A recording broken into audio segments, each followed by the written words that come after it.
আসসালামু আলাইকুম রহমতুল্লাহ এভরিওয়ান, কেমন আছে? আশা করি ভালো। আমিও ভালো আছি, আলহামদুলিল্লাহ। তো যারা যারা নতুন আমার ভিডিও দেখতেছেন তারা অবশ্যই সাবস্ক্রাইব করবেন, কমেন্ট করবেন, লাইক করবেন। এই যে আমার আগের ভিডিওতে অবশ্যই দেখছেন আপনার এটা কত নিচা ছিল। তো আমি নিচে পানি দিছিলাম, তারপরে বালু ফেলাইছিলাম। তো বালু অনেকগুলাই ছিল, প্রায় 100 গাড়ির মতন বালু এখানে ফেলানো হয়েছিল। তখন পরবর্তীতে এই যে দেখেন এখানের ভিতরে আবার ঢালাই দিছে। ঢালাই দেওয়ানোর পরে ওই যে এখানে আবার বালু ফেলাইছে 10-12 গাড়ির মতন। পরে সামনে দিয়েও এদিক দিয়েও বালু ফেলানো হয়েছে। এই যে সামনে বালু, এই যে বালু, এদিক দিয়ে বালু ফেলানো হবে। পরবর্তীতে এটা পার্কিং বা কোনো কিছু হইব।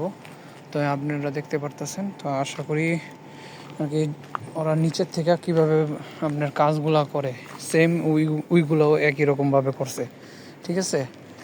তো আমার আগে পরে যতগুলো ভিডিও আছে আপনারা দেখবেন, অবশ্যই দেখলে বুঝতে পারবেন। এই যে কারেন্টের কাজ করতেছে ভাই, ওদের বিল্ডিংয়ের ভিতরে কলের পাইপ নিচ দিয়ে দেয়। আমরা যেমন উপর দিয়ে দিই, ওরা উপর দিয়ে কারেন্ট দেয়, নিচ দিয়ে পাইপ দিয়ে, আবার কারেন্টের লাইনও নিচ দিয়ে দেয়।